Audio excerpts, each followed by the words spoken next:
The huge meeting room of the Interstellar Court fell silent. Chief Justice Kel'Thuzar, a tall blue-skinned alien, hit his crystal hammer on the desk 3 times. His 6 eyes looked across the room filled with beings from over 300 different alien species. "The vote is complete," he said in a deep voice that filled the room. "Because of what happened at Epsilon Eridani and the troubling reports from the Orion battle line, all human soldiers must now take mental health tests before they can fight." Dr. Jaiho Park, Earth's main speaker at the court, sat in shock. He looked around at the other humans in the room. No one had expected this. Never before had the court singled out just one species for mental testing. Admiral Taiwan Kim leaned close to Jaiho. Taiwan led Earth's 3rd Fleet, and his face was now red with anger. "This is crazy," he whispered.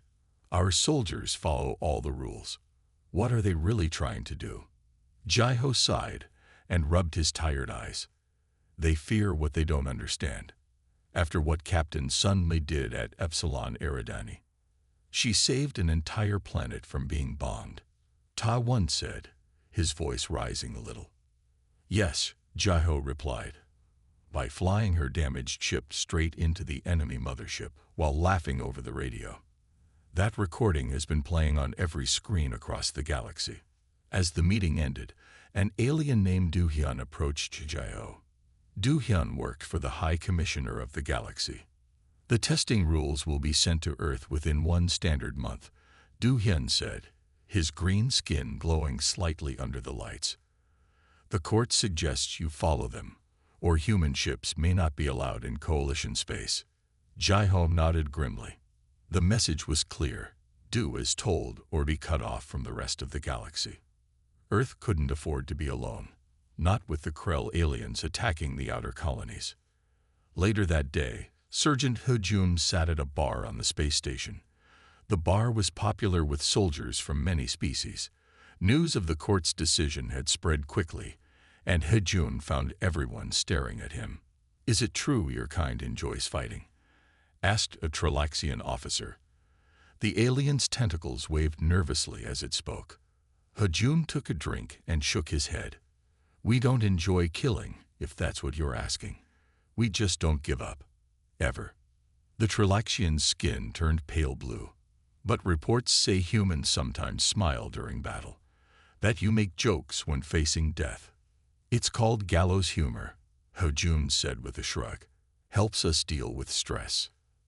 The idea that anyone would joke about death seemed to disturb the alien even more. Back on Earth, the news had reached military command. General Minho Choi called an emergency meeting with his top officers and the few experts on alien psychology. The meeting room was plain and functional. Maps of Earth's colonies glowed on the walls. 20 officers sat around a large table, their faces serious. "We need to prepare our people for these tests," General Minho said. His voice was calm, but everyone could see the tension in his shoulders. "Whatever tests they design, we need to make sure our soldiers pass them." Colonel Yunji, who led special operations, stood up. She was small but fierce, and everyone respected her. "With all respect, sir," she said, "maybe we shouldn't coach our people to pass. Maybe the galaxy needs to understand how humans really think." The room fell silent as everyone thought about what she meant. "They're afraid of us," Yunji continued. "Not because we're stronger or more advanced. We're not. They're afraid because we think differently. Because we don't break when their species would. Maybe it's time they learned why." Minho looked thoughtful. "Explain." "The Tralaxians retreat if they lose 10% of their forces. The Althians won't fight if success chance drops below 80%. But humans," Yunji paused, "we fight on at 30% chance. At 10%, at 1%, we fight when any logical species would surrender." "And you think we should show them this?"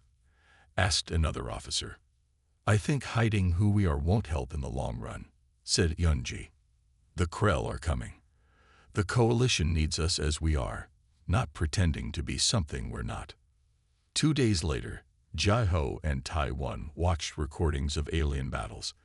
They needed to understand how other species fought. "Look at this," Jai-Ho said, pointing to a screen. The Valerian fleet withdrew after losing 2 ships. They still had 23 left. Tai-One nodded. "And here, the Centauri surrendered when their main ship was damaged, even though their fighters could have continued." "They're also logical," Jai-Ho said.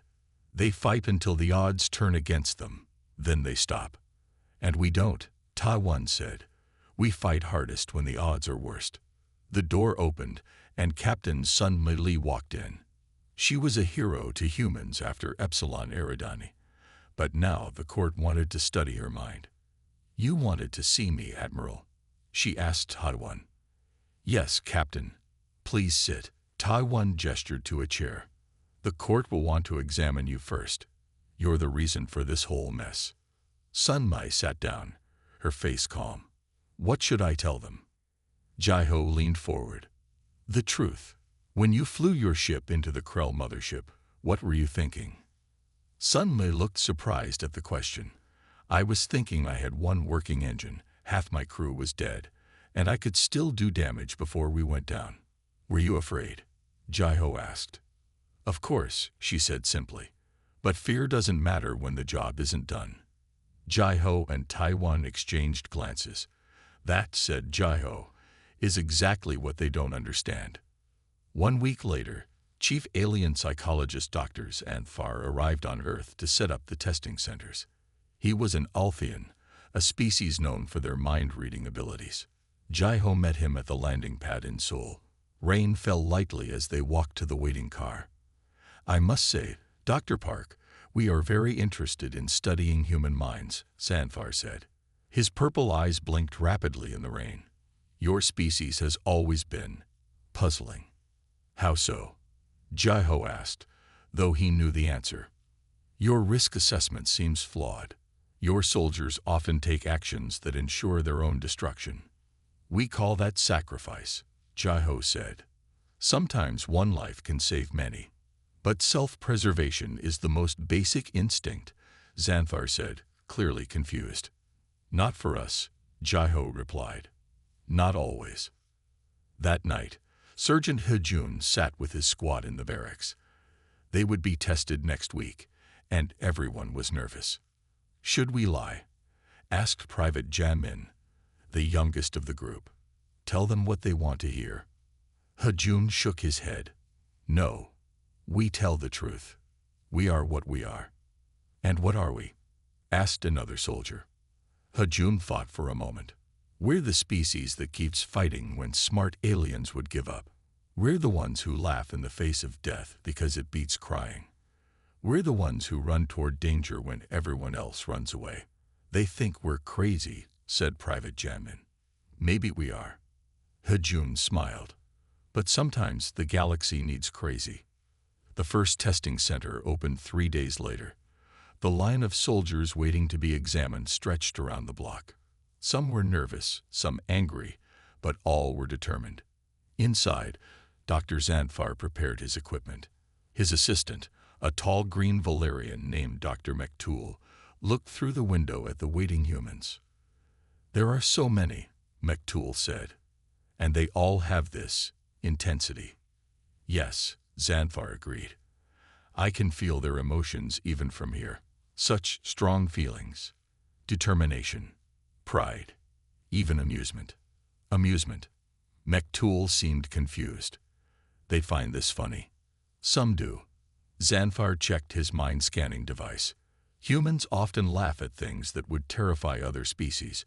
It will be fascinating to understand why." The door opened, and Captain Sun Li walked in.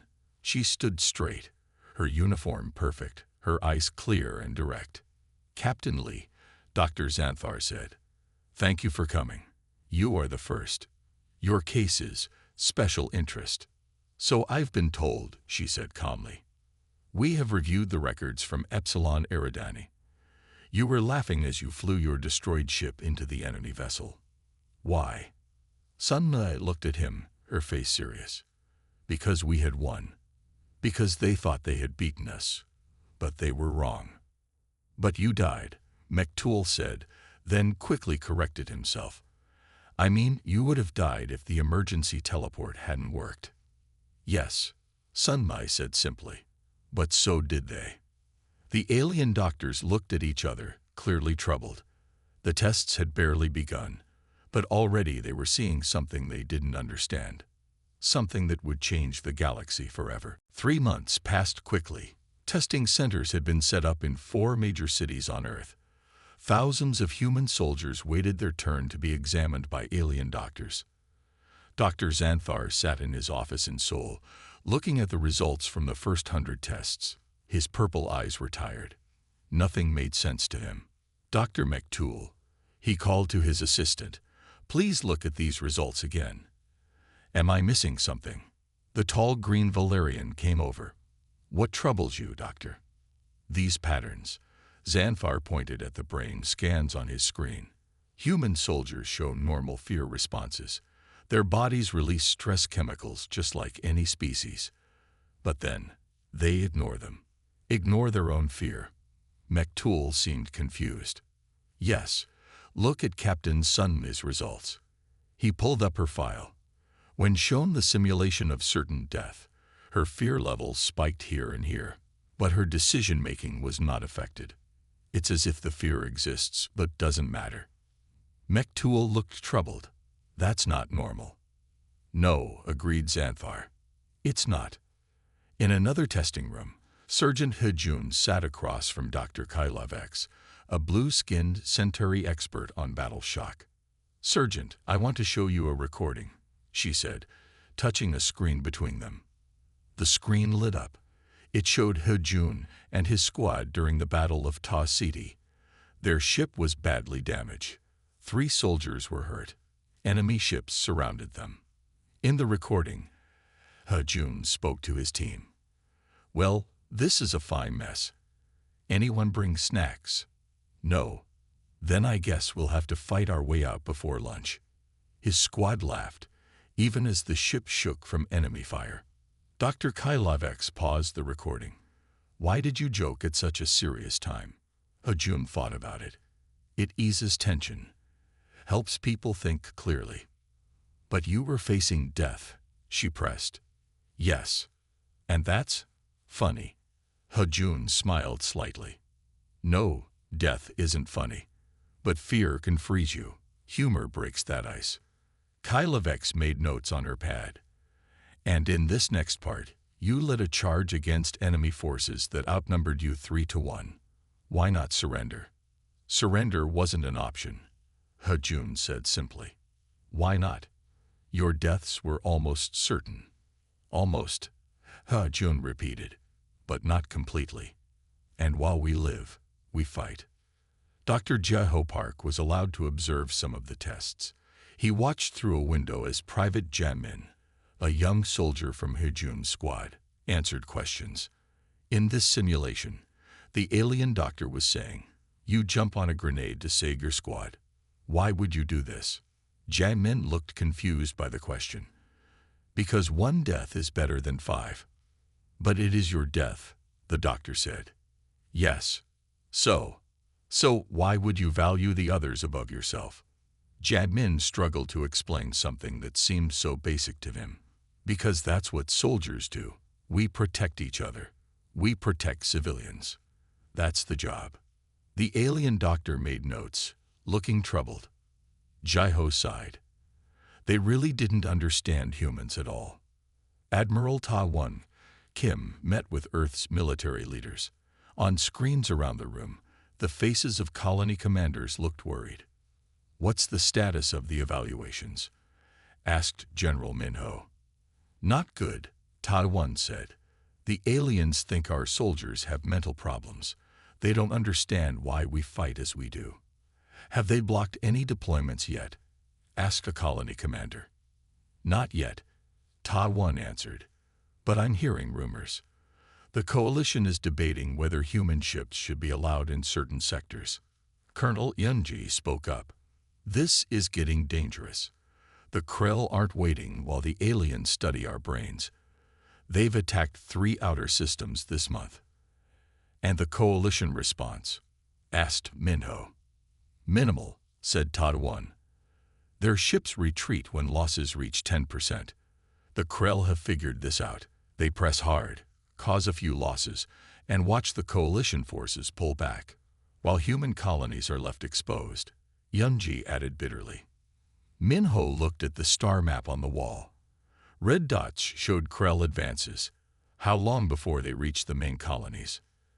At this rate, 2 months, maybe 3, said Tadwan. Then we need to change the aliens' minds quickly, Minho decided. Or we act alone. Dr. Xanthar invited Jeho to his office. The room was kept extra warm for the Althians' comfort. Charts and brain scans covered the walls. Dr. Park, Xanthar began, I need your help understanding something. Of course, Jeho said. In our tests, we've found that human soldiers consistently choose actions that risk their own lives. They value the mission or their comrades above themselves. This goes against basic survival instinct. Jeho nodded. Yes, we call it courage. We call it concerning, Xanthar countered. No species can survive if its members don't prioritize their own lives. Yet here we are, Jeho said with a small smile. Maybe prioritizing the group over the self is how we survived. One person risks everything so the tribe lives on. Xanthar looked thoughtful. An interesting theory, but there's more. Your soldiers laugh in the face of death. They make jokes when they should be terrified. Is this normal for humans? Very normal, Jeho assured him. Humor helps us cope with stress. When things are darkest, sometimes laughter is our best weapon. A weapon? Xanthar seemed surprised by the word. Yes. Against fear, against despair. If you can laugh at danger, it loses some power over you. Xanthar made notes. Fascinating, but troubling. The court may not understand this. Then help them understand, Jeho urged, before it's too late. Captain Sun Mei Li was finally cleared for duty, though with a note in her file that read demonstrates unusual risk assessment patterns typical of human psychology. She met with her crew on the newly repaired ship Indomitable. The damage from Epsilon Eridani had been fixed, but memories remained. Captain on deck called her first officer as she entered the bridge. At ease, Sun Mai said, Status report. Ship is at 98% capacity. Crew is ready. We await orders. Sun Mai nodded. The orders are to stay in Earth orbit until the coalition decides if we're sane enough to fight. A young officer spoke up. Captain, is it true the aliens think we're crazy? Sun Mai looked around at her crew. They think we care too much. They think we fight too hard. They think we should value our lives above all else. She paused. Maybe, by their standards, we are crazy. But Captain, said another officer, the Krell are attacking our colonies. Are we just going to wait here? Before Sun Mai could answer, alarms blared throughout the ship. The communications officer turned to her with wide eyes. Captain, emergency transmission from Admiral Tadwan. The Krell have broken through at Ta City. The colony there is under direct attack. The coalition response. Sun Mai asked. Coalition forces have withdrawn to safe positions. The officer's voice was tight with anger. Sun Mai's face hardened. How many people on that colony? 2 million, Captain. Mixed species. The bridge fell silent. Everyone knew what the Krell did to captured colonies. How long would it take us to reach Ta City? Sun Mai asked her navigation officer. At emergency speed, 16 hours, Captain. Sun Mai thought for a moment. If we go against coalition orders. We'd be defying the court. Her first officer stood straighter. The court isn't being attacked by Krell, Captain. Those colonists are. Sun Mai nodded slowly. Prepare the ship for emergency departure. Alert all crew. We leave in 30 minutes. Captain, her first officer said quietly, if we go alone, against a Krell attack force. I know the odds, Sun Mai said. Send a message to all Earth ships in range. Tell them Ta City is under attack. Tell them the Indomitable is responding." She paused. "Let them decide what that means to them." Dr. Zanfar was meeting with the court representatives when the news about Ta City came in. The aliens around the table looked grave. "Our forces have established a defensive line at safe distance," reported a Valerian admiral. "The colony is lost, but the Krell advance will be contained." 2 million people are on that colony," Jaiho said in a tight voice. "Regrettable," said the admiral. "But engaging the Krell directly would result in unacceptable casualties." Jaiho's communicator beeped. He looked at it, then stood suddenly. "What is it, Dr. Park?" asked Zanfar. "The Earth ship Indomitable has left orbit, heading for Ta City. Against orders." The room erupted in surprised voices. "One ship?" asked the Valerian admiral. "Against a Krell attack force. That's suicide." "Maybe," Jaiho agreed. "Or maybe it's human." As he spoke, his communicator beeped again. And again. And again. "More ships are following," Jaiho reported, his voice filled with pride. "The Beijing Dawn, the New Moscow, the Rio Star. All Earth ships within range are moving to Ta City." "But the evaluations aren't complete," protested a court official. "They don't have clearance." Jaiho looked at him coldly. 2 million people don't have time to wait for your clearance." Dr. Zanfar stood. "I must observe this. These humans are doing exactly what our tests showed. They are choosing certain death to help others." "Not certain death," Jaiho corrected. "Just very bad odds. And now, if you'll excuse me, I need to contact Earth Command. It seems we're at war."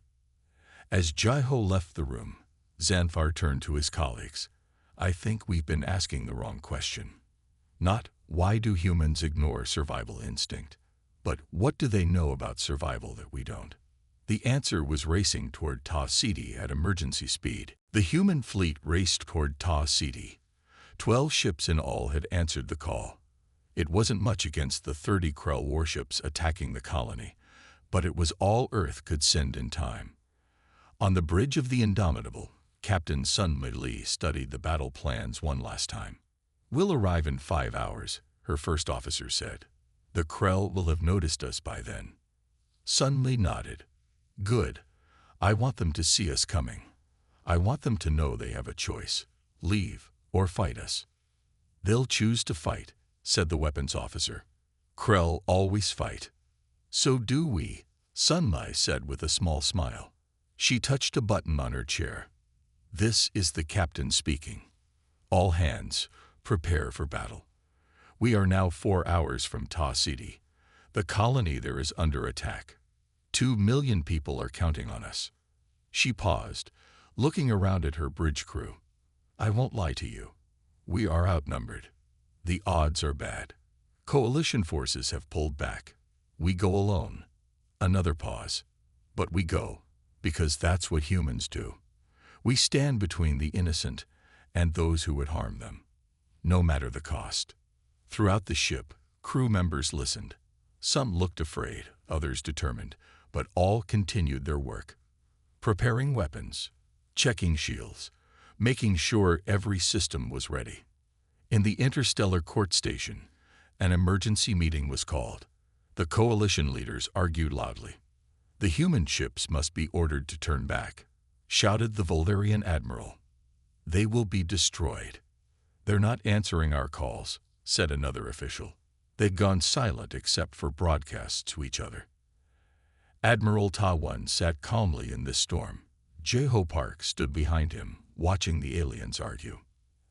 "Admiral Kim," the court leader said at last, "can you explain this behavior? Your ships are disobeying direct orders." Taiwan stood slowly. "With respect, the court ordered psychological evaluations. It did not order us to abandon colonies to the Krell.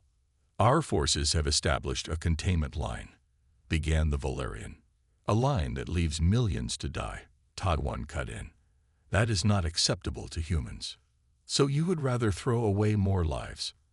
asked a Tralaxian representative. Your ships cannot win against such numbers. Maybe not, agreed Ta-1. But they will try, and sometimes trying is enough. Dr. Zanfar, who had been quietly watching, spoke up. I believe we are witnessing the very psychology we have been studying. Humans do not calculate odds the way we do. They do not see an 80% chance of failure as a reason not to try.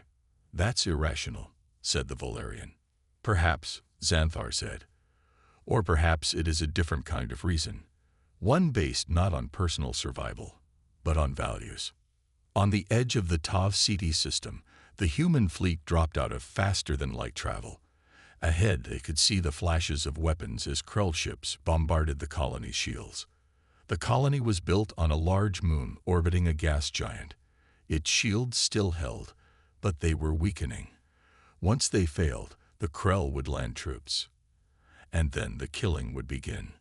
Battle positions, Sun Mai ordered. All weapons ready. Shields at maximum. Captain, said the communications officer, I'm picking up a message from the colony. Audio only. Put it through. A tired, frightened voice filled the bridge. This is Governor Hall of Ta City Colony. Our shields are at 20%. We have women and children sheltering in the central bunkers. Please, if anyone can hear this, help us. Sun Mi touched a button. Governor Hall, this is Captain Sun Mi Lee of the Earth ship Indomitable. We hear you. Help has arrived. There was a moment of silence. Then, Captain Lee, the Indomitable. But the coalition said no ships were coming. Earth ships are coming, Governor. 12 of us. We'll be in weapons range in 10 minutes. Hold on. The hope in the governor's voice was clear. We'll hold, Captain. Thank you. Thank you all.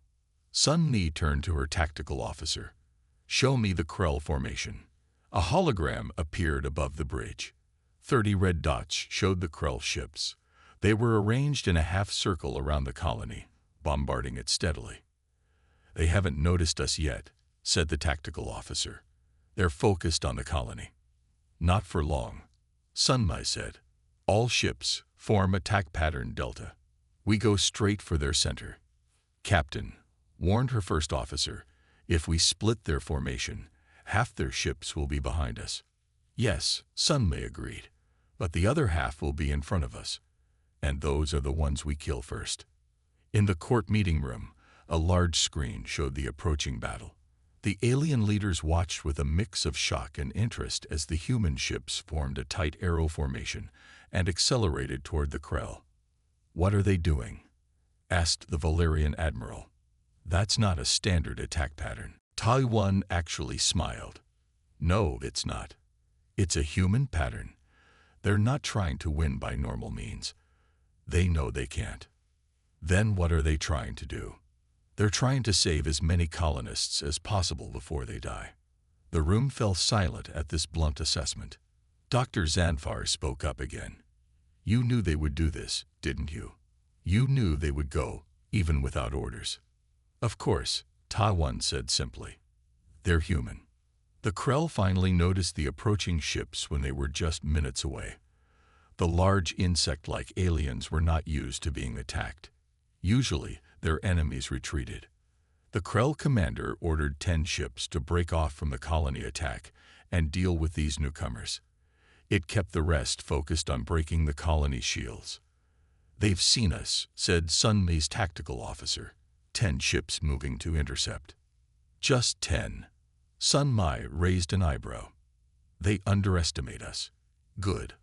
All ships, full speed. Hit them hard, hit them fast. Focus fire on their lead ship. The human fleet shot forward like an arrow. The Krell ships opened fire, but the humans didn't slow or try to dodge.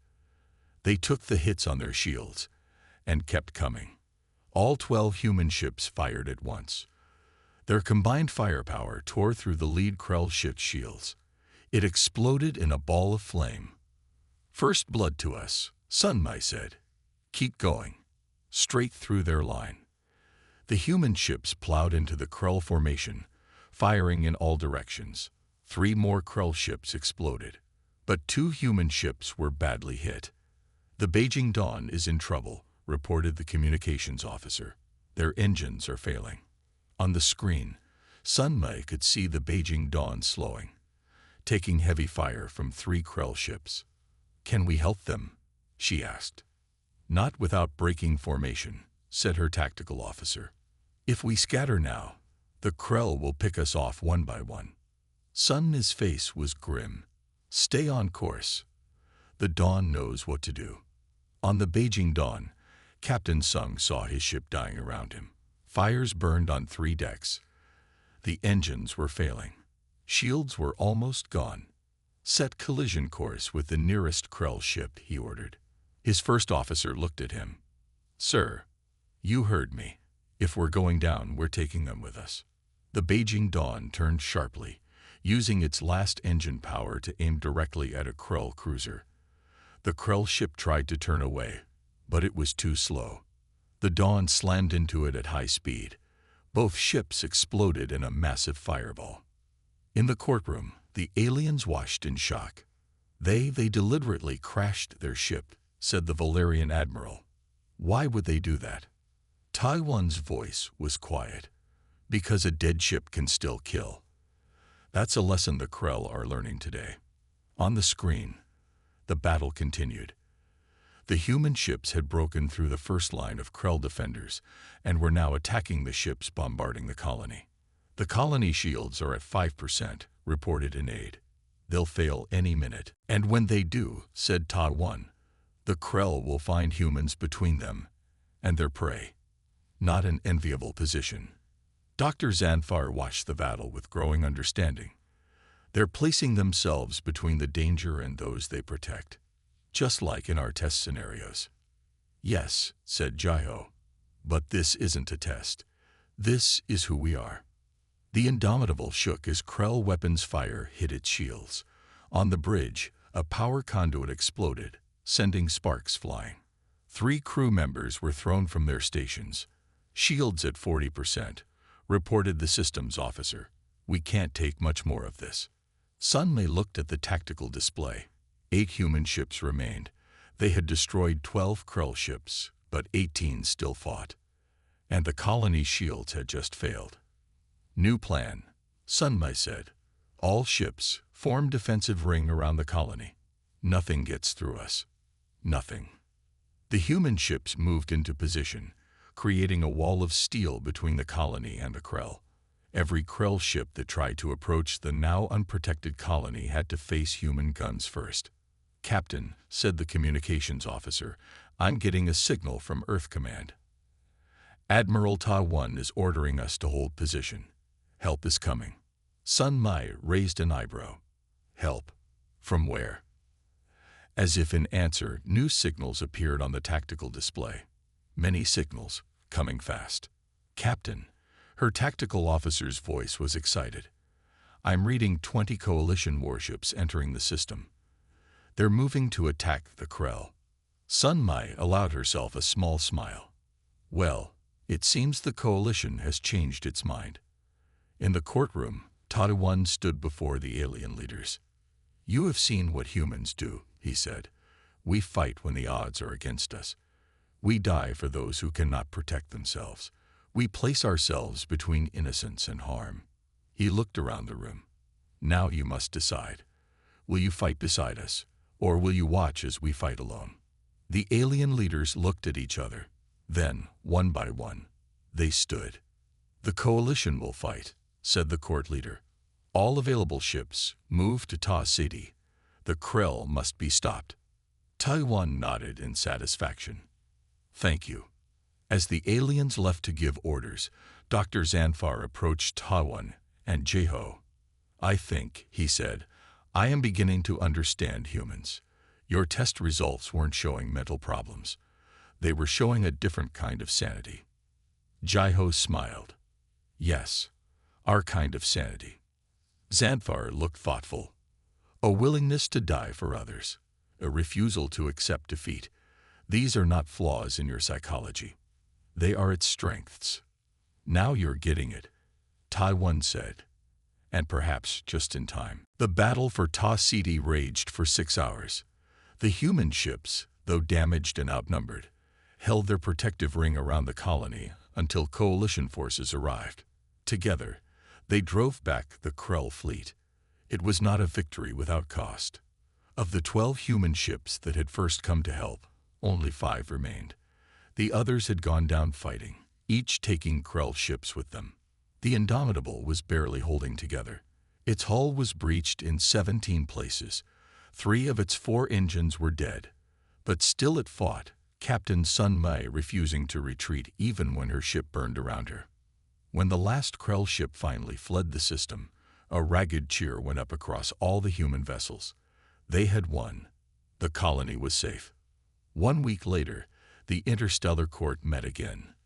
The mood was very different now. Where before there had been suspicion of humans, now there was a new feeling. Not quite respect, not yet, but something close to it. Something like wonder.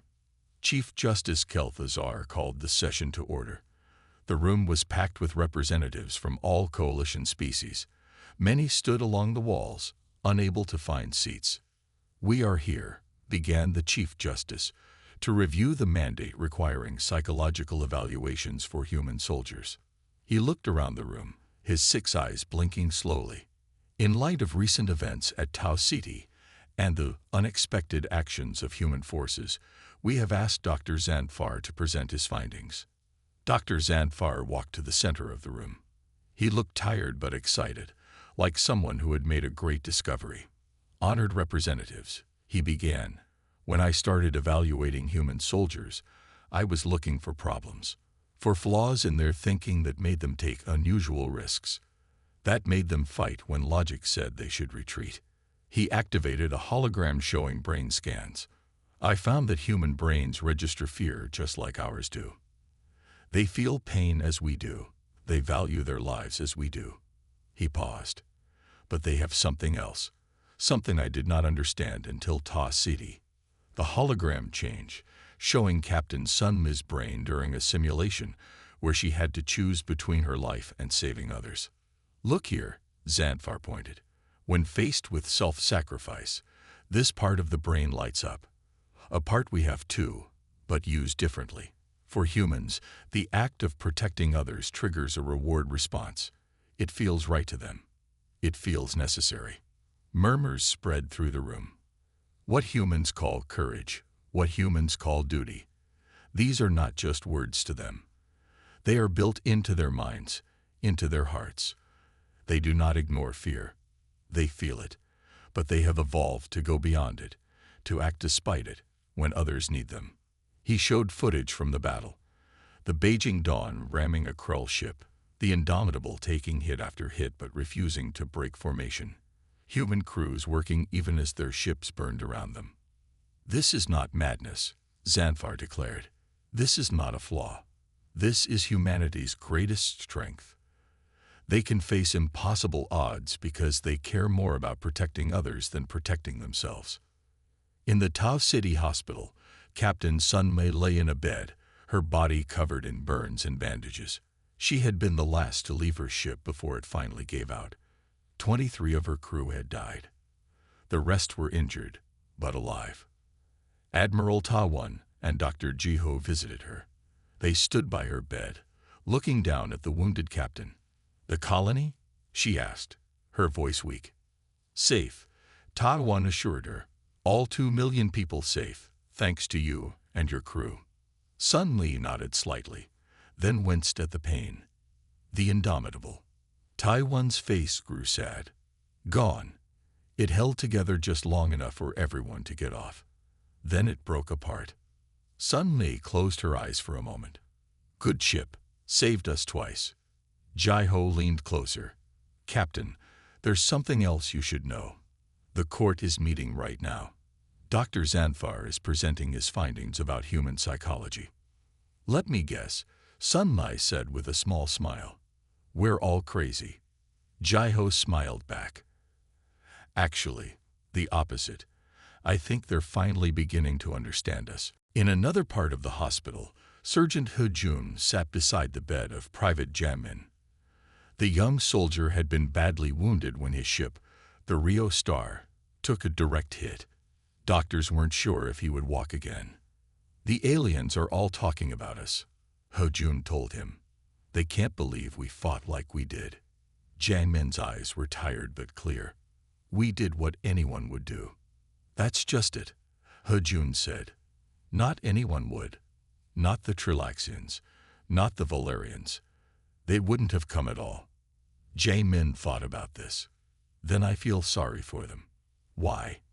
Because they'll never know what it's like to care so much about others that you forget to be afraid. Back in the court, Dr. Zanfar was finishing his presentation. Based on my findings, he said, I recommend that the mandate for psychological evaluations be ended immediately. Human psychology is different from ours, yes, but it is not flawed. In many ways, it is exactly what we need in this fight against the Krell. Chief Justice Kel'Thuzar nodded slowly. Thank you, Doctor. The court will now vote on this matter. The vote took only moments. The mandate was removed. But the court wasn't finished. The Chief Justice spoke again. There is another matter to consider. Admiral Tawan has proposed a new training program. A program where coalition forces would train alongside humans, learning their tactics, their ways of thinking. This caused more murmurs among the representatives. Learn from humans. That was a new idea. I support this proposal, continued the Chief Justice.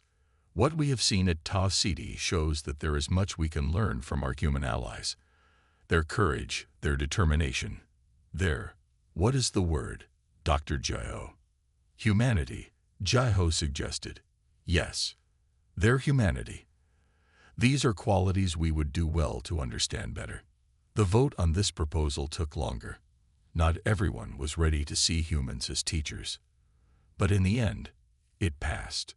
3 months later, on a new training base built on Earth's moon, Sergeant Ho-Jun stood before a group of alien officers. They had come from 10 different species to learn how humans fight. Welcome to the first Coalition Joint Combat Training, Ho-Jun began. You're here because your leaders want you to understand how humans think about war. A Trilaxian officer raised a tentacle. Is it true humans do not fear death? Ho-Jun smiled. No, we fear it very much. We just fear some other things more. Like what? Asked a Valerian. Like failing those who need us. Like letting evil win when we could have stopped it. Ho-Jun looked around at their alien faces. Like living with the knowledge that we could have helped but chose not to. The aliens looked at each other, clearly trying to understand. Don't worry, Ho-Jun assured them. We'll start simple.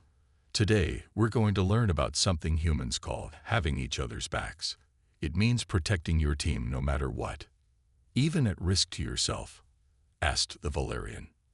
Especially then, said Ho-Jun. That's where it matters most. In the Interstellar Court, a memorial was unveiled. It showed the 12 human ships that had gone to Ta City. Under it were the words, "They came when no one else would. They stood when no one else could." Admiral Tawan and Dr. Jaiho attended the ceremony. So did Captain Sunme, now walking with a cane as she recovered from her injuries. After the ceremony, Dr. Zanfar approached them. I still have many questions about human psychology, he admitted, but I think I understand the most important thing now. What's that? Asked Jaiho. That courage is not the absence of fear, it is the triumph over it. Zanfar looked at Sunme. And that is something humans do better than any species I have ever studied. Sunme shook her head. Not better, just different. We evolved on a dangerous world. We had to learn to protect each other to survive. Perhaps all species could learn this lesson, suggested Zanfar. Perhaps, agreed Tawan. And perhaps that's why the Krell fear us so much. Not because we are stronger or more advanced, but because we will never, ever give up. Far away on the Krell homeworld, their leaders studied the reports from Ta City with growing concern. They had fought many species over many centuries. But humans were different. Other species retreated when the battle turned against them. Humans attacked harder. Other species surrendered when defeat seemed certain. Humans found new ways to fight. Other species could be terrorized. Humans became more determined when frightened. The Krell's supreme commander made a decision that day, one that would change the course of the war. For the first time in their long history of conquest, the Krell would avoid direct conflict with the species. Humans were too unpredictable, too dangerous, too willing to die if it meant protecting others. The Krell had no word for courage in their language. But after Ta Siti, they created one. They called it human.